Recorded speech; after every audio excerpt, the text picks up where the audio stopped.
प्यारे बच्चों, आज हम हल करेंगे हिंदी विषय के अंतर्गत पाठ्यपुस्तक संस्कृत निर्झरा का द्वितीय पाठ नीति वचनानि के प्रश्नोत्तर। तो आइए देखते हैं। पहला प्रश्न है एक पदेन उत्तरत, एक पद में उत्तर दीजिए।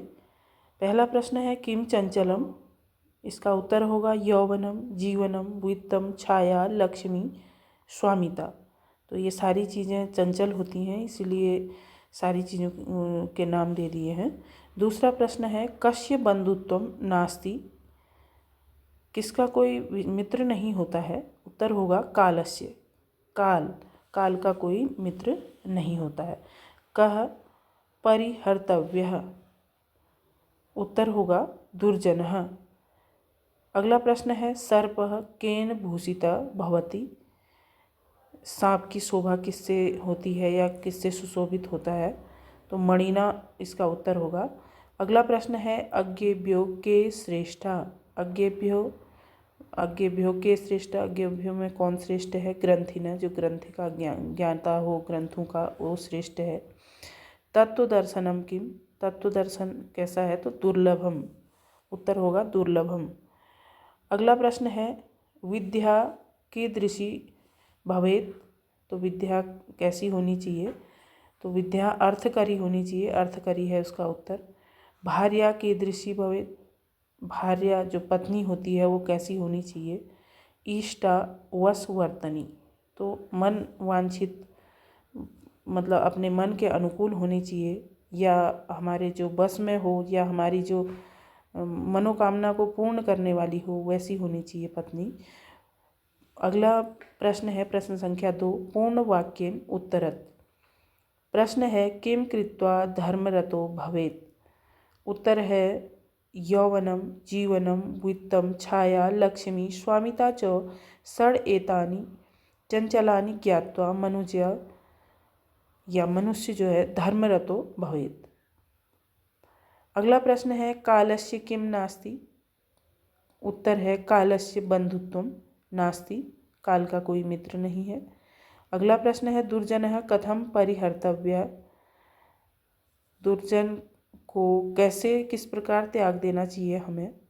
तो उत्तर है विद्या, दुर्जनः विद्या भूषितो अपि सन परिहर्तव्यः, दुर्जन व्यक्ति जो है विद्या से भूषित होने पर भी उसे हमें त्याग देना चाहिए। अगर वो ज्ञानी है तब भी हमें दुर्जन व्यक्ति को त्याग देना चाहिए। अगला प्रश्न है मनुज दारान कथम रक्षेत, उत्तर है मनुज धनेरपि दारान रक्षेत, मनुष्य को अपनी पत्नी की रक्षा कैसे करनी चाहिए। तो धन से भी पहले करनी चाहिए, ये बताया गया है इसमें। अगला प्रश्न है किमर्थम धनम रक्षेत, धन की जो रक्षा है हमें किस प्रकार करनी चाहिए या कब कैसे करनी चाहिए। आपदर्थे धनम रक्षेत, मुसीबत के लिए हमें धन की रक्षा करनी चाहिए। अगला प्रश्न है केभ्य व्यवसायिना श्रेष्ठ, तो जो व्यवसायी है, व्यापारी है, वो किससे श्रेष्ठ है। ज्ञानीभ्य व्यवसायिना श्रेष्ठ, जो ज्ञानी व्यक्ति से व्यवसायी जो है वो श्रेष्ठ होता है। व्यवसायी मतलब जो अपना ज्ञान का उपयोग अपने व्यावहारिक जीवन में करता है। यहाँ व्यवसाय से मतलब उससे है, व्यापार से नहीं है। ज्ञान, हमारे अंदर ज्ञान हो और हम उसका प्रयोग अपने जीवन में नहीं कर रहे हैं तो उसका कोई महत्व नहीं है।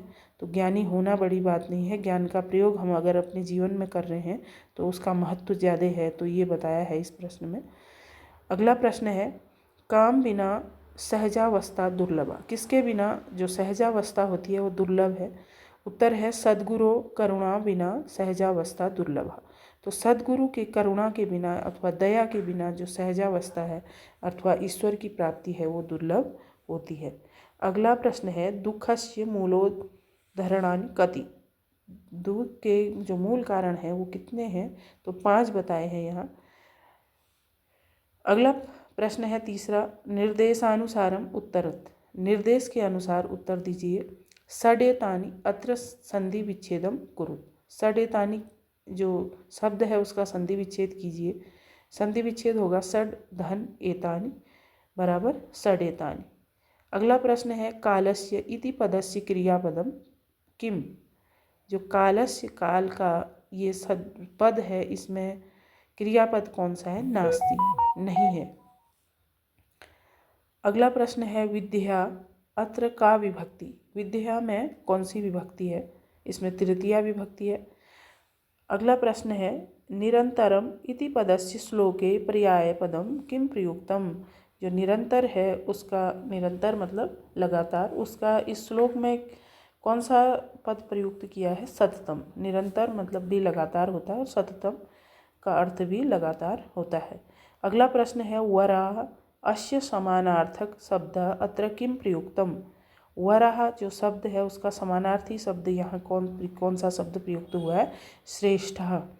अगला प्रश्न है ज्ञानिनः अस्य विपरीत पदम किम। तो ज्ञानी का विपरीत क्या होता है?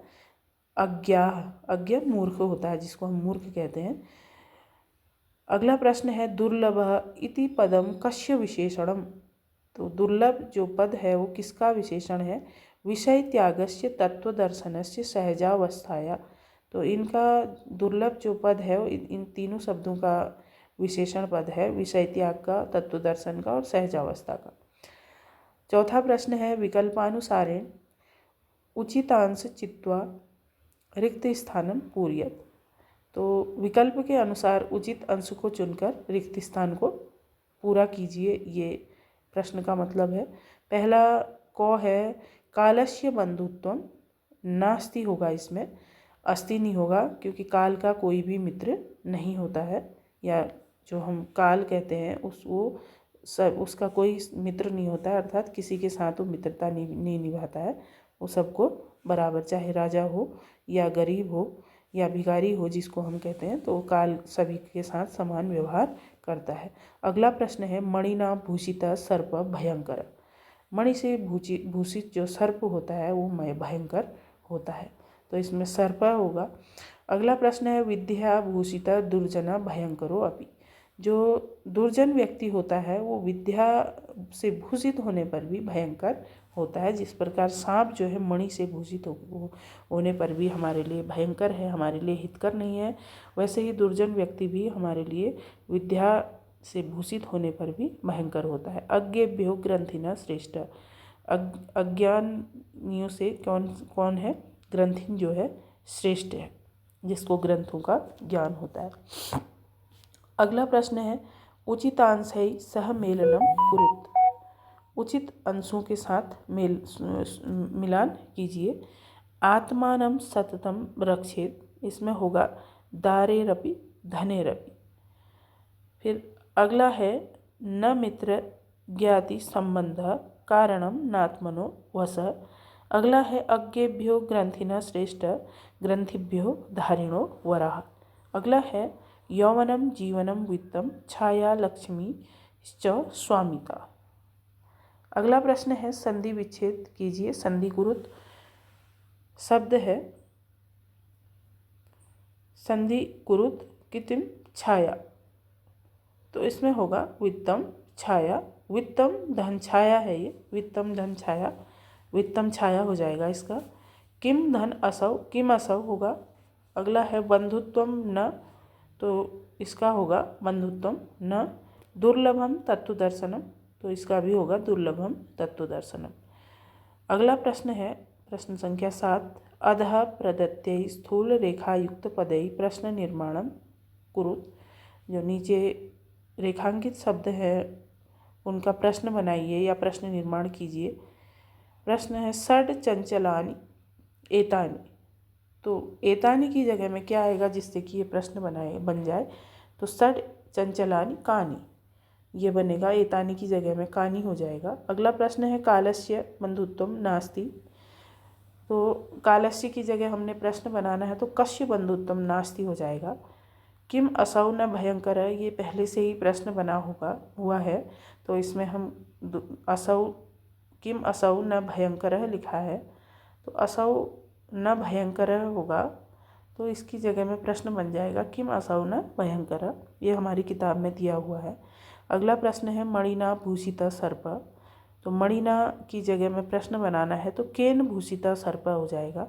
अगला प्रश्न है आत्मानं सततम रक्षेत। तो प्रश्न बन जाएगा कम सततम रक्षेत। अगला प्रश्न है अज्ञेभ्यो ग्रंथिना श्रेष्ठ। तो ग्रंथिना की जगह में प्रश्न बनाना है हमने, तो के हो जाएगा, अज्ञेभ्यो के श्रेष्ठा।